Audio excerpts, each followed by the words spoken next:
Owen, welcome to the 20-something podcast. Thank you very much. So Owen Barrow is an entrepreneur, content creator, runner, and someone who has completed many, many challenges, which I'm sure we'll get into. I really wanted to get Owen on a podcast because he's someone who really inspires me with his work ethic, his entrepreneurial background, and he's genuinely such a lovely person who's so supportive of everyone around him, which he shows through the amazing community he's created. So Owen, welcome to the 20-something podcast, and thank you for coming on. Well, obviously, a lot of people that are listening might not know how we actually met. Yeah. So we've obviously known each other for a while now. You first attended my run club and here we are. So I know. the pleasure is all mine, honestly. It really is. Oh, thank you. Yeah, we met, I think, maybe just over a year ago. Yeah, about July. Yeah, when I first came to your run club. It was the first run club I've ever been to. And I remember seeing it on Instagram and I commented saying, this looks great, but I don't know if I'm going to be fast enough. And I remember you sent me a DM, you sent me a voice note being like, Becca, don't worry, come along, like you'll be great. There's all different times, don't worry. And I was like, okay, I think I can do this. 'Cause I'd never been to a run club before. And you turned up on your own as well. Turned up on my own. And I remember I was so nervous and I was literally like shaking. And yeah, since then I've been so many times. I've met amazing people. And yeah, that's why I think it's just an incredible community. And I thought you were this amazing runner, but since then I've learned that there's so much more to you, 100%, which is why I wanted to get you on the podcast. Oh no, thank you for inviting me. Honestly, I've been actually really looking forward to this. Good. Like for weeks. Good. So. I'm really glad. So with all of my guests, I just want to ask them to go back a little bit. I know you're still in your 20s, which is mad with everything that you've achieved, but if we just take it back to the beginning, and if you could just give us like an overview of your 20s so far. Straight in with the big questions. Yeah, I like it. So I'm 26 now, 27 in August. I think for me, overview of the 20s is sort of a key one, which I'm a big advocate of, is learning that you are nothing without your health. Yes. Like if I take your health away right now, you can't do this podcast. You can't be there for your family. And if you take mine away, I can't do X, Y, and Z. So it's really like, I think it was Stephen Bartlett said, health is like the foundational element that holds the house together as such. And if you take that away, everything falls apart. And I don't think maybe when I was like 15, 16, 17, you're drinking and stuff, you don't understand that because you're conditioned to think that's normal. Like you're watching the American movies about parties and stuff and you think that's sort of the right thing to do. But certainly that is definitely the thing in my 20s that I've now gone full into, which we'll get obviously into in the chat, is you are nothing without your health. Obviously I set my company up when I was 19. So if you had taken, like if I had a serious health problem at any of that point, it would have gone under because everything's relying on me, my staff, my partners, my clients. So yeah, that's what I'd put down to what I've invested in the most is health for sure. Oh, amazing. So take us back a little bit in terms of your entrepreneurial journey, because it's something that fascinates me. Okay. As I said, I didn't know that about you when I first met you. Yeah. So talk us through the journey a little bit about what you do. People that know me from where I live will know, but certainly from my content, it's something that I'm trying hard to get more out there about my journey of being an entrepreneur. But I turned 19 in August, and a month later set up a company with Hercules, who you know very well. Yeah. Which is I'll try to summarise it super quickly. It's a food delivery app. So if you think of Deliveroo, Just Eat, etc., we compete with them, but we only work with independent restaurants. So we don't work with the big chains. It's all around, if you order from us, your hard-earned money stays within the high street or where you live. So you're making the place where you live a better place. So we set that up. Me and Hercules were the delivery drivers. You would basically ring me and I'd go, hey, what do you need or what can I get you? And I'd write it down on a bit of paper. I'd then queue in that restaurant. So let's say Nando's, for example, to make it easy. I would queue at the back of the queue at Nando's, order as a normal customer, which is actually your order, pay for it out of my own money, sit there and wait for 20 minutes, then take the order and put it in a hot bag. Everyone in Nando's is sitting there going, why is this guy taking a hot bag? And then take it to your address. And then I'd either take cash or card at your door. And we did that while working our normal 9-to-5s for about a year. Wow. So we'd take turns in driving. He'd be driving, I'd be texting, vice versa. Until it got to the point where we was like, okay, it's doing like we're getting orders, we're getting traction. And it took a long time to get there. We'd sometimes sit from 5 p.m. till midnight and do one order. Wow. But that one order was enough for us to latch onto. Do you know what I mean? So yeah, we left our jobs, which was the scariest decision we ever made, because we had no income support. It wasn't like we had guaranteed salary. We actually had no salary, but we knew if we left, it would unlock everything else. But I remember sitting there in the office and I said, I'm going to do it. I'm just going to get in straight away and tell my boss I'm leaving. I think I told her at 5:30 in the evening, just sat there shaking all day. And I said, I've set up a business and I want to leave. And that was back in 2017. Wow. Left a job, so I would probably just turn in 20 at that point. And then we managed to secure like an equity deal with a developer because we had no money. But at the time, it was quite when I say dodgy, I mean like it's quite weird to order from a random guy through a phone line for your takeaway, right? It's a bit weird. Yeah. So we had no sort of families ordering. It was just sort of drunk people and stuff like that. So we managed to build the website.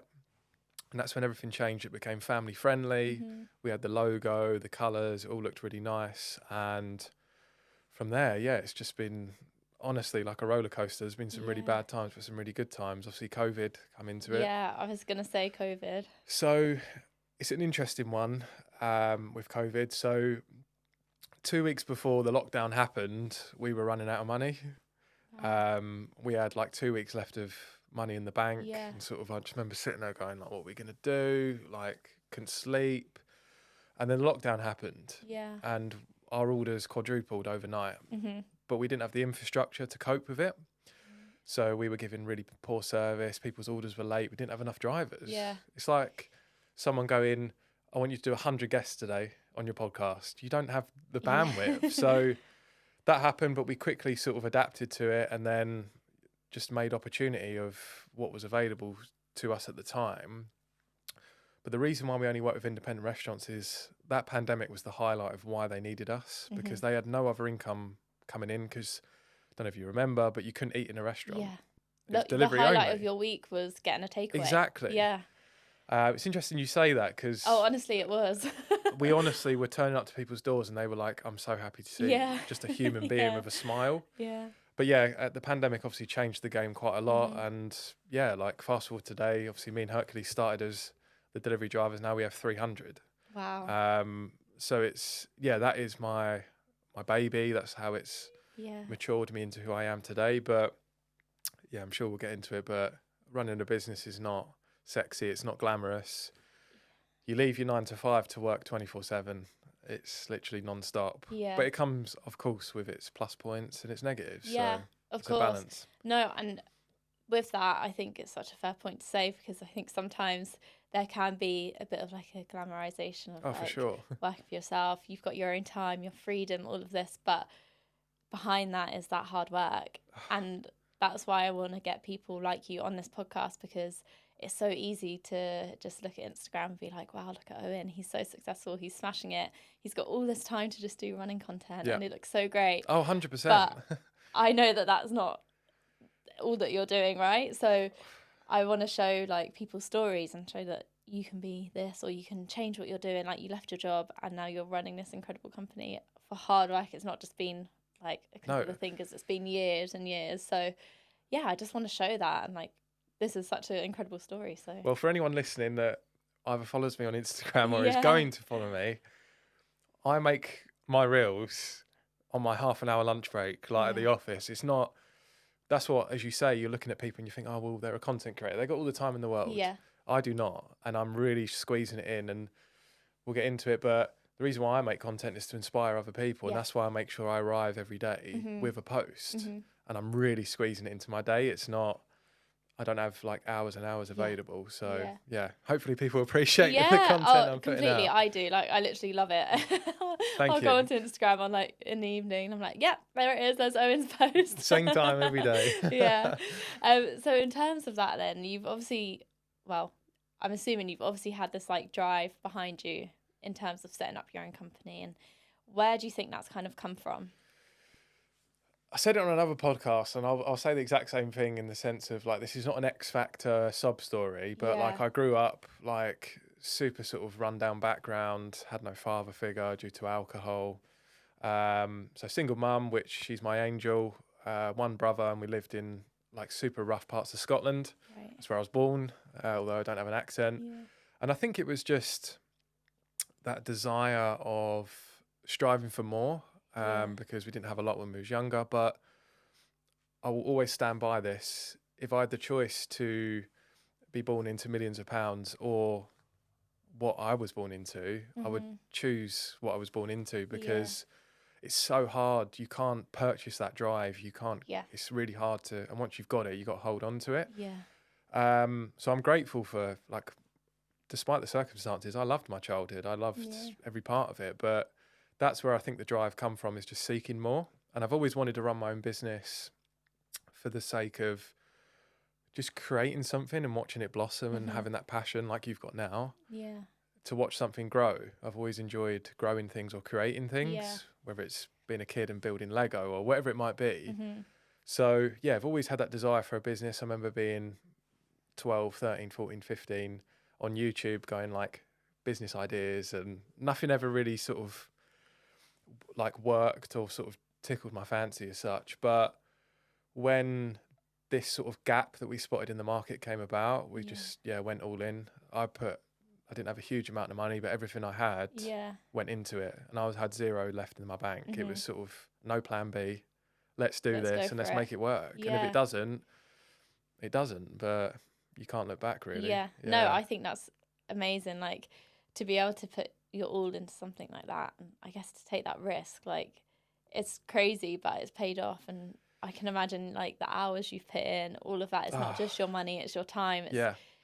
I'm sure you sacrifice so much putting into this, and it's when you find that passion and you want to do something like that, and that drive. You become unstoppable. Yeah. Like, when you are so passionate about something, there's nothing that people can say. Yeah. Like, I had so many people go, "What are you doing, mate? Just come down the pub." Yeah. You're never going to be able to do that. You're just a boy from Harlow in Essex. Like, come on, mate, just get a job. Like, it'd be so much safer. But it just goes up over your head. When there is a naivety to it, or it's like delusional optimism, which is a skill to have. Like, where you go, what do you mean I can do this? Yeah. Despite the odds, it's a real skill. So, yeah, you become unstoppable. Like, you're like, I don't care if I work till 5 a.m. I don't like. I'm gonna do it. I'm gonna do it. But at the time, it's not luck. But at the time, I lived at home with my mum, so I weren't paying rent or anything like that. I don't have kids now. I didn't at the time. So it was the perfect time to do it. Whereas like some people wait until they're 40, and which is fine, but you've got so much more at risk. Yeah. You might have a family, you might have a mortgage and stuff like that. Whereas I was like, I've got nothing to lose. Yeah. Which makes you a quite dangerous person. Yeah. Because like if it goes wrong, I'm just going to go back to doing what I was doing. Yeah. So yeah, I was put everything on the line basically. Yeah. And here we are. But it's the time to do it. As you say, like, you were not even 20 yet. So what did you have to lose? And exactly. Now you've had all those years behind you. I'm sure you've learned so much from running a business, the highs and the lows, as you say. Yeah. And now you're only at 26 and you've got all of that knowledge and everything you've learned to take forward with you. And who knows where else it will lead to. So social life, that's what I had to lose. But we'll probably touch on it. But that was something I was willing to lose. Yeah. Is the parties, the club nights and stuff like that. Yeah. Because while you're sitting in a car in the freezing cold, 8 o'clock at night, waiting for an order to come through your phone, all your mates are out having fun. So there's that like FOMO element to it, which at the time is difficult to deal with. It really is. I'd be lying if I said it weren't sort of, you're looking on Instagram or whatever and you're like, should I be doing that? Maybe I should just, what am I doing? I'm sitting in a car park, it's dark. I'm getting no orders. Maybe it ain't going to work. Yeah. You just got to keep going, keep striving. Yeah. If it was easy, everyone would do it, right? So yeah, exactly. And I'm sure that's kind of changed your relationships throughout that time, if you say all your friends went out. But I think sometimes there's like almost like a full circle moment, right, with what you're doing now. Like, you've met so many amazing people through your running and everything else, and it's like you've kind of built your own community of people that you can have around you instead. Yeah. So maybe at that time when you were sacrificing the club nights and going out, like, that wasn't necessarily a bad thing. Oh, It's just at the time, I can imagine you had those feelings Yeah. sometimes, as you say, you're like, gosh, should I just be doing that? Should I just go down a pub? Am I missing out? But you've actually now created this life for yourself that it's amazing and it's all paid off. So Look, I'm sure people have a good time in a pub oh and yeah, clubs, of but course. as far as I'm concerned, and I've always been quite vocal or passionate about it, it's no necessary disrespect to anyone, but like, there's nothing good that happens in a pub. Yeah. There's nothing good that happens in a club. Like, you're never going to leave going, That my was the life is best time better. ever, Like, yeah. I've gained something from that, or I've profited from that. Like, I go through life going, is this going to impact me negatively or positively? Before I make a decision. But I remember being like younger, when I was like 15, I'd be sitting in like pubs and just be like these grown men that look like they've been in there for years, which they probably have, and I just always felt uncomfortable, like there's more to life than this. Yeah. So at the time I was gutted, but when I look back, I was like, thank God. Yeah. I didn't just waste my entire youthful years or part of my youthful years sitting in there. Yeah. No, and I think that kind of ties in quite nicely with what I wanted to talk about next, is in terms of your content. So how have you gone from running your business to creating your content and putting out that message? You say you like to post every day to inspire people, help people. Where has that kind of come from, or what was the journey towards that? So I think it's to not just inspire young people, but like inspire who I thought would be there to inspire me as such. Like, because I know how tough it was when I was younger, or age is probably irrelevant, but just when I was a bit lost and I didn't know what direction to go in. If I can empty my brain and my thoughts into content and inspire people, then that's exactly why I started. Yeah. And every single day in 2023, I posted, no matter the engagement. And we all know when we get a post not pop off, it's like, it does hurt because you've worked so hard on it. If you put time and effort into exactly, it. because you've been passionate about it. But every single day last year I posted without fail. Yeah. Because I thought, if one person sees it and it's made their day, then it's worth it. And I get messages all the time. I know it sounds super cliche that people say that, but genuinely I get people message saying like, thank you so much. Like, either I've run my first 5K or you've inspired me to do this. That's worth its weight in gold. Like, that is what life is about. Human beings inspiring each other. It's not necessarily like has to be like a transactional thing where like I post, I get likes, I get money. That's like not what it's about. It's about building a community, because that's what will last. So yeah, I love it. Like, just seeing people's comments and stuff, it really keeps me, when I'm on a day where I'm like, can I be bothered to make a post? I'm like, no, I can be bothered. And it's also back to that point of, I don't have to make that post, I get to. And it's the same with everything, right? Completely. It's such a, I didn't make that statement up, but it's such a powerful statement of anything you're doing in life. I've got to go for a run. I've got to go to work. You get to go to work. You get to go for a run. There's an amazing like graphic or like a cartoon, and it's someone in a Lamborghini looking at a helicopter, and it's like, I just really wish I had that helicopter. And then there's someone in a Mercedes looking at the Lamborghini going, I wish I had that. And it goes all the way down to, I think there's someone at a bus stop going, I just wish like I could drive. And then there's someone in a wheelchair looking at the person at the bus stop going, I wish I could walk.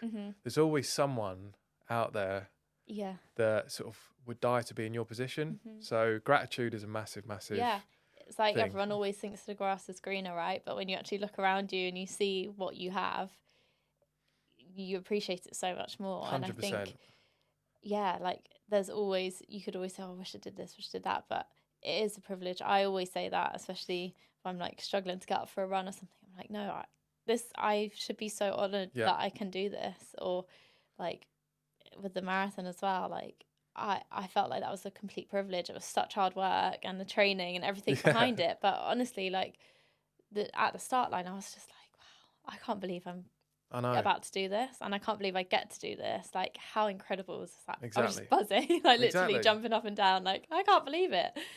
Whereas other people would probably think, oh my God, you're crazy, or like, oh, I can't believe you're doing that. But for me, it was such a joy. I think we take granted for time as we take time for granted. Sorry, of we just think we're going to be here tomorrow.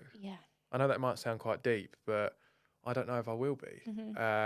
So you really have to, if you've not, I don't want to go for that run, like, you might not get another chance. So do it now. Just take that opportunity and be grateful for it. So yeah, that's Yeah, and with your content, did you kind of start with the running, or did it kind of just go together in terms of you started running and then you started? So I started making content around February last year. Yeah. And I hated running at the time, funny enough. I just was sort of under the impression of like, I'm not built for running. I just hate it. My legs really hurt. But it's only because I was going out in the wrong type of trainers, and I was going out and not really sort of persevering. So I started making content more around like pure motivational videos and stuff like that. And then as I started to progress on my running journey, I was like, wow, I'm starting to learn new things. Let's get it straight on the content and help other people, because there's bound to be people like me right now. And then, just sort of that continuously grew, and I've run 2 marathons now, and I love it. Like, it's something that keeps the fire burning, and it's a great, running is perfect for sort of like clearing your mind, and it's just one of the most incredible things I've ever got into, really. So it started with the motivational, then running has become like the bulk. But whatever inspires people, really. No, and I think you are so, like, I guess, such an inspiration for that, because you're in the gym or you're running or you're doing something pretty much every morning. And I saw a post that you did on your Instagram where you said that sometimes you feel good, sometimes you don't feel good, but your mission stays the same, right? And I think that's so true, because you're not going to wake up every single day and be like, wow, I can't wait to go for a run this morning. I'm jumping out of bed and I'm feeling great, especially if you've had a bad day at work or you've got other stuff going on in life.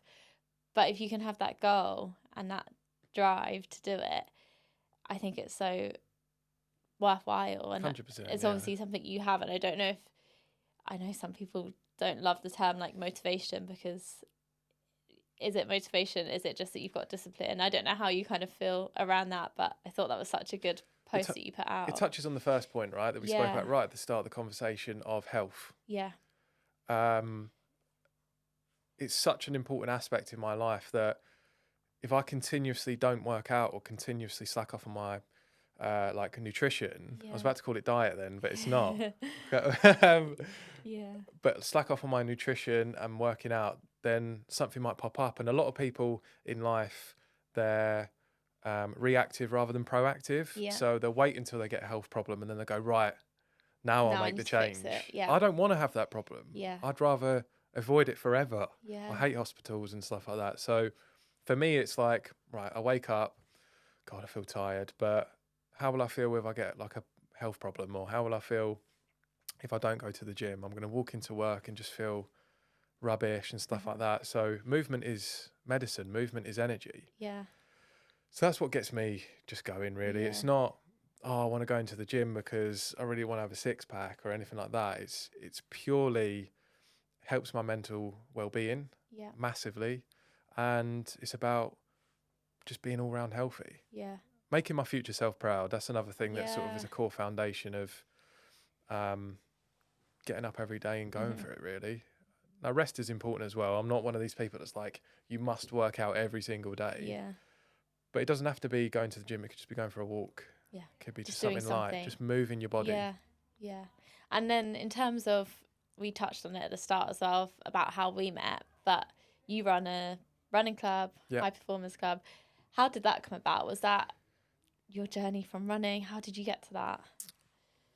So we started it purely because when we started the first business, as I mentioned to you, a lot of people were like, you can't do that. Like, just pure negative energy around the friends that we had at the time, or I had at the time. Which I cut off, which was very, very difficult to do. Like, to say to people I don't want to be mates with you anymore is so difficult. It comes with a lot of just, bad energy and stuff. So I wanted to create a space where people could come and meet like-minded individuals and create new friends for life that actually are going to go, no, do you know what? You can do that. Go for it. Like, you can definitely do it. So that was the initial sort of thing, is a community of like-minded individuals. It doesn't have to be running. We could be going out for a coffee together and just inspire each other. So we set that up in July. Running was one of the first things that we did. We had I think including us two, there was like 8 other people that turned up, and I was over the moon. I was like, 8 people have got up early to come to our thing or our event. And then, now that we sort of put events out, we've got one tomorrow that 200 people have like got a ticket for, which we don't charge for. It's just having a good time. And we've done loads of stuff. We've done hikes. We've been to Mount Snowdon. We've done recovery, like sauna days. It's just about doing positive things with positive people.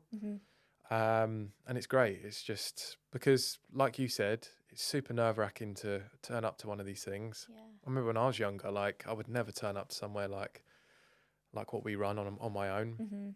But I believe that we've created a space where people now feel comfortable to do that. Like everyone that comes, we make sure we say hello. Like I was going to say that you do. All of you do. Because there's nothing worse than 1, turning up on your own, but 2, no one talks to you.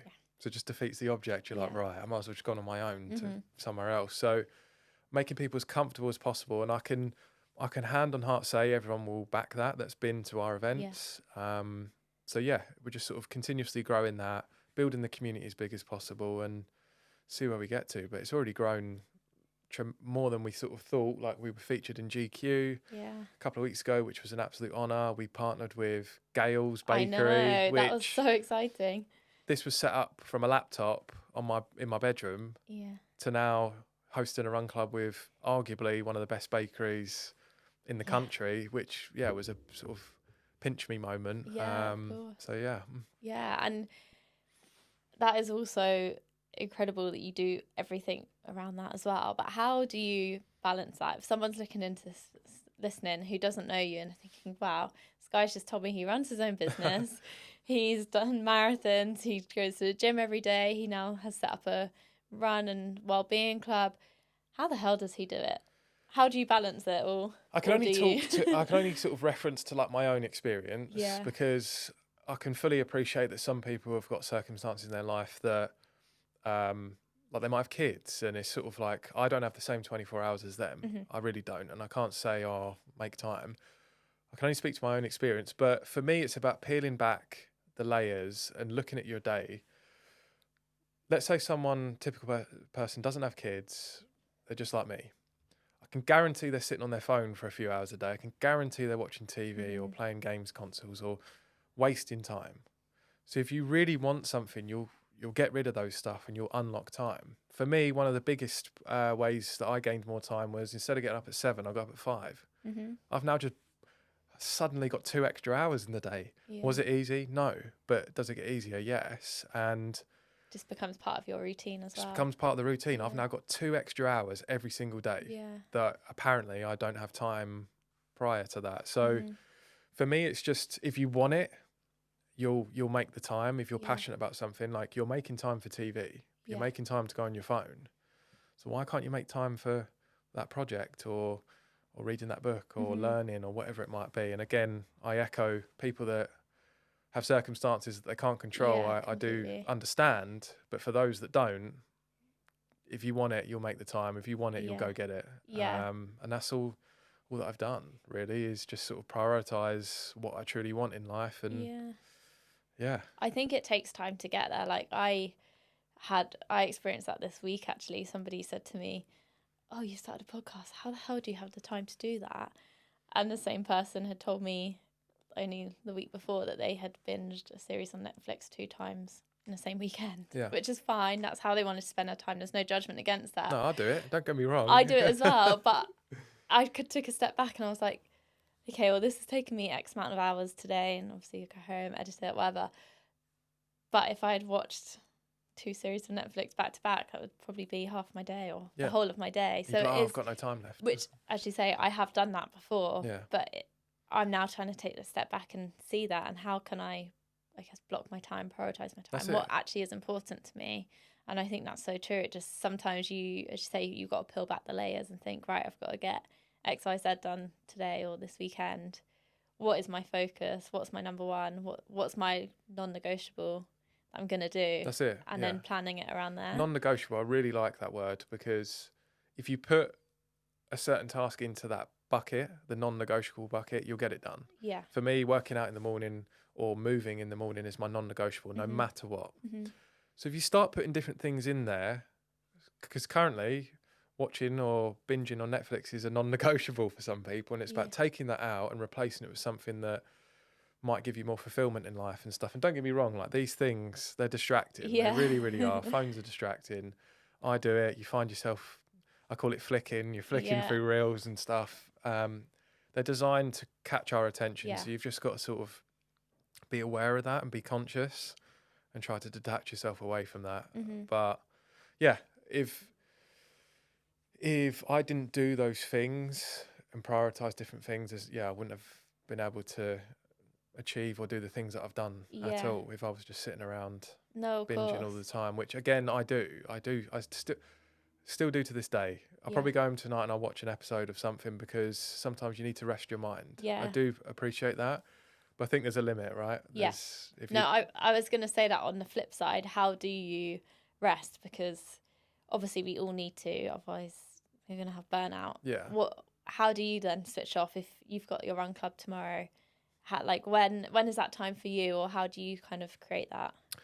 So I've burnt out twice in my life, and for those that haven't, it's a really difficult place.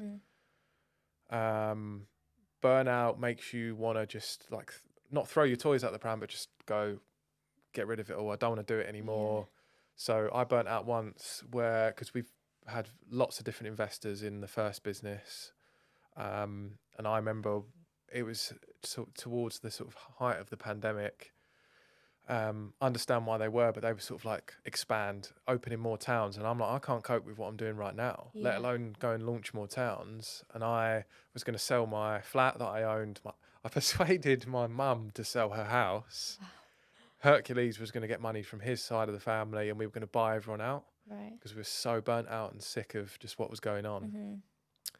And then it got to sort of the last stage where we went, hang on, take a breather for a second. Is this the right decision?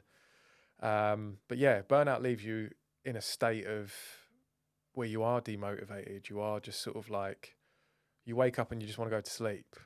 It's a bad place. So if you can avoid going there, then please do. Now, in terms of how I switch off to now avoid that, it's a really good question. I think, maybe just doing therapeutic things. I know it sounds funny, but me prepping my meals at night, just sitting there chopping away and stuff. It's time away from a screen. It's time away from thinking about business. You're just focused on the task at hand. So I make sure I do that every night. That's one of my non-negotiables, is prepping my meals to make sure my nutrition's in check. Take the dogs for a walk at night. Breathing exercises are really, really good. I know that's a lot of people think, meditation and stuff, but that really does help. I've got a rule where I don't watch TV Monday to Friday. It doesn't go on. But on the weekend, I'll tuck into something that I might enjoy. I'm trying to think what series I've been watching recently. Give some tips. The weekend I might chill out and watch a few episodes and just sort of relax, really. But sometimes that's out of your control. Sometimes the phone might ring and you might have to go into work and stuff like that. And I think for anyone that's thinking about doing a business, is you have to be prepared for that. If your phone rings, you've got to answer it. If you've got to go into work, you've got to go into work. It's not a 9 to 5. It's not... I'll pick it up on Monday. Especially with the business I do, because we make most of our money on a Friday and Saturday, because we're a takeaway, people get takeaways on the weekend, right? So the weekends is the busiest time. But it's not I'll answer that email next week. It's if someone's got a problem, you've got to answer it now. Otherwise it could be to the detriment of your entire business. It's that serious. So it's a balancing game, right? No, I'm exactly the same with my meals and evening. It's my thing. I love cooking, and I'll just put on a podcast, put on some music, just completely switch off, and I love it. Don't get me wrong, some days I'm I can't bother to cook. Of course, But overall, that's my time, and just to get away from everything. So when you said that, I was that sounds like a bit of me. I've done it plenty of times, but if I skip my meal prep and then I'm relying on the supermarket the next day, going into Tesco or whatever, one, you're spending an absolute fortune, and two, majority of it, because it's out of a packet, you can't cook at work really, is rubbish. It's absolute trash, and you're feeling trash. You eat trash, you feel trash, right? So that's whenever I'm feeling I can't be bothered, I'm well, if you feel a bit lazy and tired now, imagine how you're going to feel tomorrow after you've eaten a load of rubbish. So you eat good, you feel good. Yeah, exactly. And is that something that you've kind of always down, or because I know that you completed the 75 hard Yeah, challenge, yeah. and I know for anyone that doesn't know, it's an amazing challenge where I think only 1% of people Yep. complete it. And there's all different factors, like 2 workouts a day, That's it. indoor, outdoor. But one of the factors is clean eating. Yeah. And did that kind of impact that, or were you kind of It doing sounds, that anyway? it might sound, I'm not saying it from an ego point of view, but that was the easiest part for me, Right. because I've eaten healthy since I was about 16. Yeah. I've always prioritized that element. So that was like, oh, this is second nature to me. I eat clean anyway. No alcohol was one of the rules, Yeah. which we'll touch on in terms of my journey. Working out twice a day was quite difficult because you're having no rest days for 75 days. Yeah. And outdoors as well, when it's Exactly, raining, cold, yeah, exactly. whatever weather. I have plenty of workouts in the rain. You got to read a non-fiction book, 10 Yeah. pages a day as well. But I really enjoyed it. Having purpose, that's why, like we spoke about before we started recording, like having a race booked or having something to look forward to, it really gets you up in the morning. So as tough as it was, I really enjoyed it. I've even thought about doing it again, but I'm not going to. But yeah, for anyone that's thinking about doing it, I highly recommend it. It will genuinely change your life. And if you're someone that's in a bit of a rut, my God, is it perfect? Yeah. It's just what you need Yeah. to sort of shake yourself back into reality. But the key rule is if you get to day 74 and you fail that day, you got to start again from day one. That's why it's such a tough challenge, is people sort of, they get halfway through, and if you miss one day, start again. That's the rule.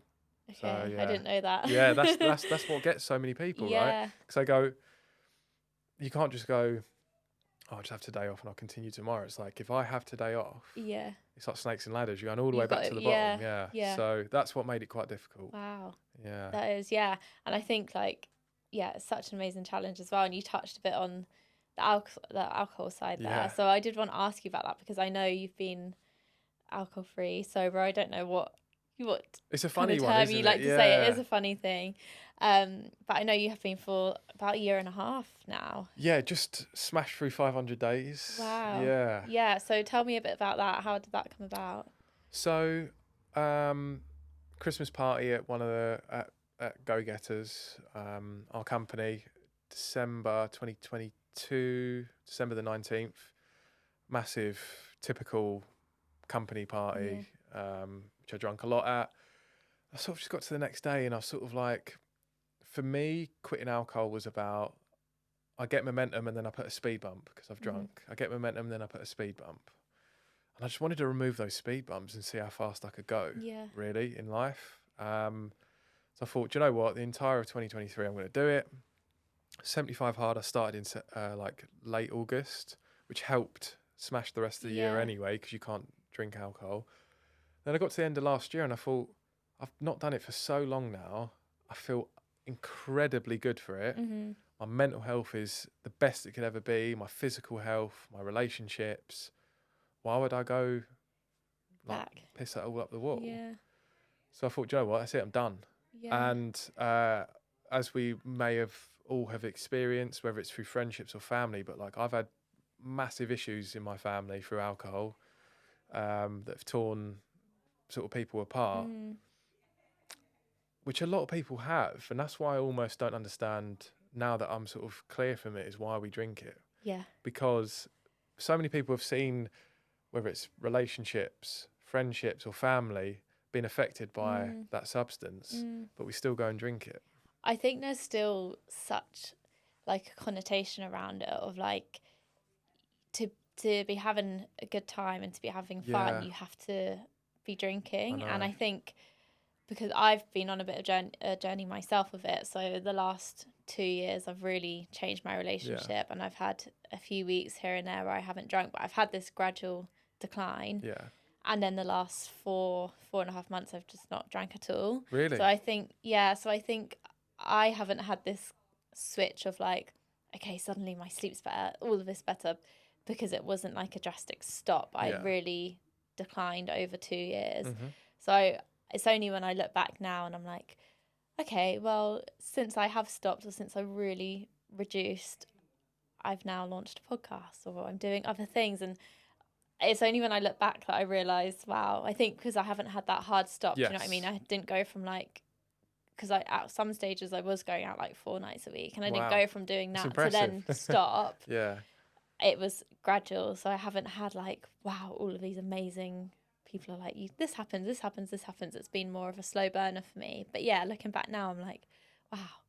But you're so right. Now that I do know more about it, and I'm like, God, what? Like, how have we become so ingrained that everything in life is around it when it affects people so much? It's like a celebration. Let's drink. Something's bad. Let's drink. You're stressed. Have a drink. And it's like, actually, when you take that away, and I think for me, that's been the biggest learning in the last 2 years.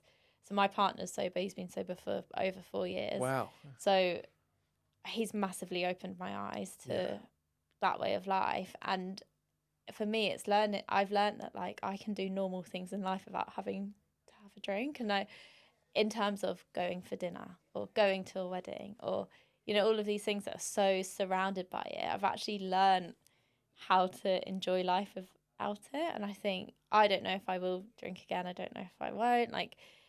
But that's a major learning that I've taken away, that I can do all of these situations without having to feel like I need to have a drink. Yeah, for me, like alcohol was sort of like you're trying to escape your current reality. Yeah. Or you're not comfortable in your own skin.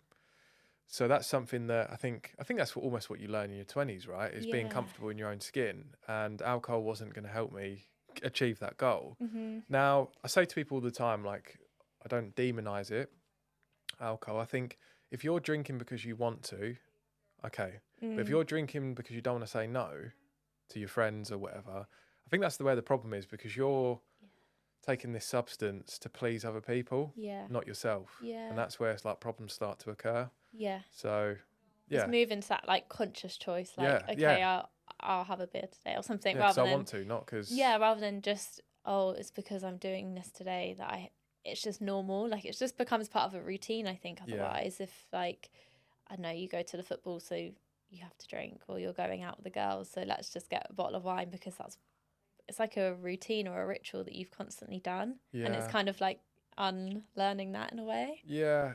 For me as well, like, obviously I run a company, and like I'm responsible for employees and stuff like that. And when I set this company up, I sort of consciously said to myself, if it fails, I want to know that at least I did everything I could. And if I'm going out getting like drunk all the time, then I haven't done everything that I could, because I'm out being like this like Jack the Lad, drinking all the time. So that's something where I was like, no, you run a business. If you're going to make a success of it, then you've got to cut this out. Yeah. But it's interesting you said about your partner as well, because I think that's what a lot of people miss when they look for a life partner or a relationship, is you have to have someone that inspires you.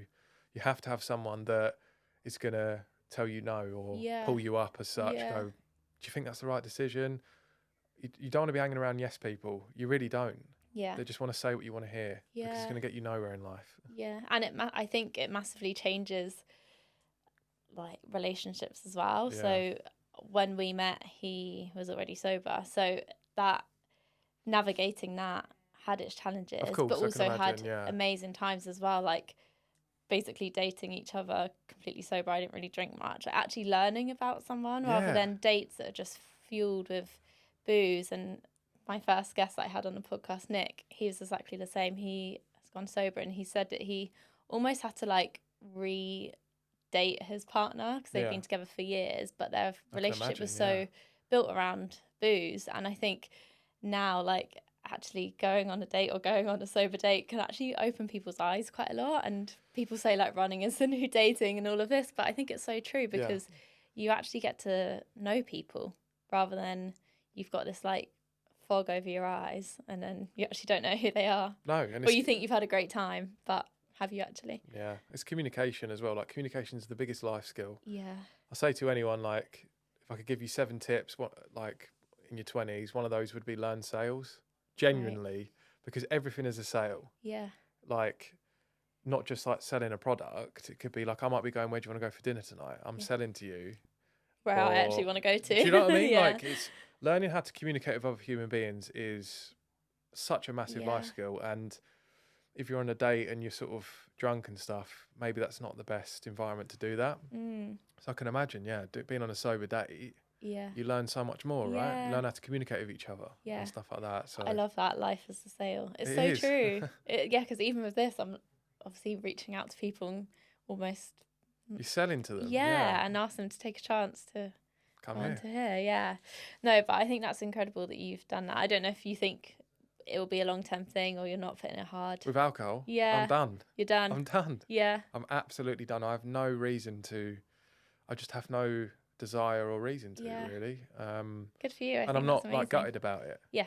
Because I'm not in those You're not environments missing anyway. anything either. So I'm satisfied. Yeah. Completely. No, I think that's great. So yeah, good for you, because it's not an easy thing to do, it's not. and you learn so much from it. And I think I do kind of feel like our generation is kind of changing as well. It so is I think massively.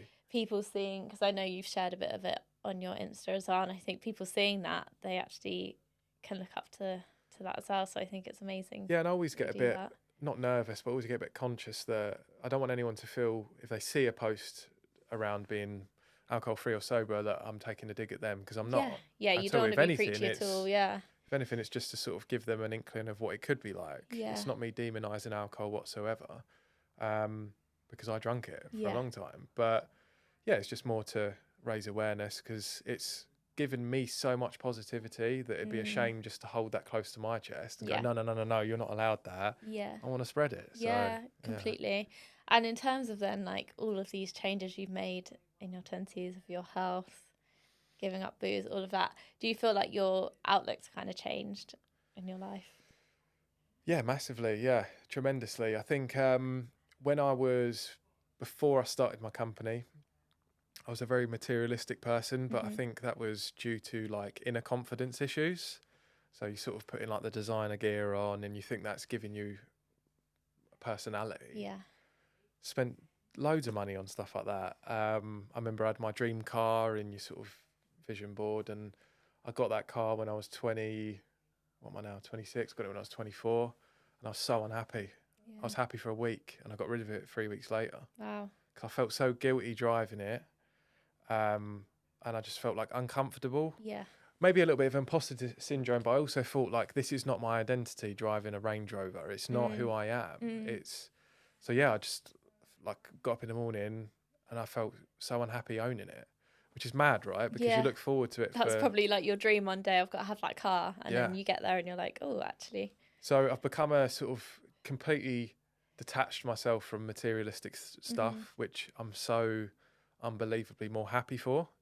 Like I wear plain clothes majority of the time, and I'm like, I think the reason why I was wearing designer clothes so much is because I wasn't happy with my own visual identity as such, and now I am, so I don't need that stuff to talk for me. But funny story actually, that really was one of the nails in the coffin, which I actually say to people who I tell this to, is it was definitely the universe talking to me. So when I was 20 and I'd left the job and things started to do well with GoGetters, it was generating a bit of cash, I bought a watch. It was a Rolex, which as a young man, you think that's sort of like the epiphany of life. But I was wearing it, doing the deliveries. So I'm delivering people's bloody takeaways. Yeah. Wearing this watch because I was so like happy with it. Now I'm delivering to all walks of life. Yeah. And one evening, on the order phone, the iPhone that people would text, I had an order. It was like, hello, can I have this meal, this meal, this meal? And it was weird anyway, because it didn't say what size they wanted or what drinks. Right. So I sort of replied and they went, oh yeah, sorry, I'll have a large and Sprite and whatnot. Went and picked it up. It was a dark, foggy, Halloween style night, like really gloomy. Went down this alleyway, knocked on the door, no answer, waiting for ages. It happens all the time, people don't answer the door. I thought, let me go back to the car, get my phone. Got my phone, went back to the door, knock, knock, knock, and I thought I'd just ring the number, and I hear the phone ringing at the other end of the alleyway. turn around, me just natural, go, oh, hello, mate. Like, is this your food? It's walking towards me, not saying a word. I was like, excuse me. A guy whacks out a sawn-off shotgun and says, take your watch off. Oh my God. Bang, here you go. Run off into the fog, into the night. Oh my gosh. Which at the time, like, I didn't sleep for weeks, naturally, as you can imagine. Yeah. But especially when that's your whole livelihood and your business as well. You've got to go out and do it the next day. Oh, 100%. Yeah. And I started to piece together. I was like, I know who the bad people I deliver to are. Started going, and some of them started to reorder. And I'm like, bloody hell, they're ordering and one of them's just robbed me. Yeah. But when I look back on it now, I'm so weirdly thankful, because that was the start of my tearing off the materialistic sort of shield of armour. Yeah. Because I sort of just go, I'm done with this stuff. Like, but yeah, that was one of the mad moments of starting a business. Gosh, I have not heard a story like that before, but I think you're so right. That is such a full circle moment, because massively. It's probably shown you that actually maybe at the beginning you were kind of striving towards buying that car and buying that watch, but actually now you're striving for so much more, which isn't to do with any of that materialistic How stuff. far would I have gone if that didn't happen? How much money would I have just funneled into? Because it's the next thing, as you said. Exactly. When you just said before about like the guy in the Mercedes looking up to the Lamborghini's looking up to the helicopter. Yeah. Would you constantly be chasing that, and then you're just chasing to buy the next thing, right? Where it's actually now you're, with everything else you've done with HPC and all of these other things, like you're striving for so much more, which isn't materialistic. Yeah. It's about your development and what you're giving to other people in that community. And would you have got there if you were still striving for the next Rolex? I don't know what sort of universe power there is, but I genuinely believe that was someone sort of looking out for me in a dark, sort of weird, unfortunate way. Yeah.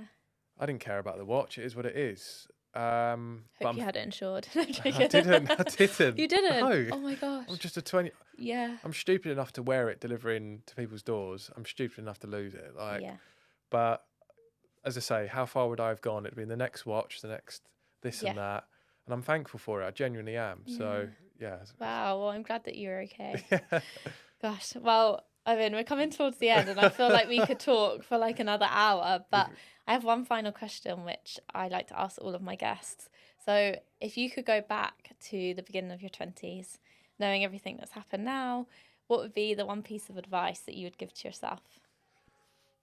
It's weird. I think we've already said it, but like genuinely learn sales. I know that's not like a big fancy motivational quote, but genuinely learn how to communicate with other people. Yeah. Before I was about 23, before I started learning sales, I would not pick up the phone. And I was running a business, but I would never call new clients. I would rely on other people. I would never go to meetings. I'd be too anxious. I would never be sitting here right now having this podcast with you. Never. I would just go, no, I can't make it, sorry. Yeah. Because I was so anxious. So if you can learn how to communicate, or if you can learn how to walk into a room and do a cold call or anything like that, it will serve you for the rest of your life. And I'm not on about like, learn sales and then you can sell insurance to people. I'm on about you can really go through life confident, and it'll help you with so many issues that you might be facing, because it helped me with tons of mine. Yeah. So, that's something that if you're in your 20s, that'll serve you forever. Oh, thank you for that. I love that. I think that's been quite different to the advice we've had from everybody else, but I think that's such like a golden nugget. And I think it'd be easy for me to memorize a motivational quote and give it to you right now, but I feel like that is the one thing that I would say to people is that it's honest. It's like an actual piece of advice that I think people can listen to this and take away. So if you like, for example, you turning up to the run club on your own, if you were someone like who knew how to communicate with other human beings, I truly believe that would have reduced how nervous you would have felt and stuff like that, and you'd just be a lot more confident in life. So that is 100% the life skill that it should be taught in schools. It really should. So well, thank you so much, Owen. I think that was such an amazing episode. We've talked about so many different things, and we could carry on, but unfortunately we've got to end it here. But thank you so much for coming on. Pleasure is all mine. Thank you very much. Thank you so much for listening to this podcast. Please continue to like, subscribe, share and follow us on socials. See you next week for another episode.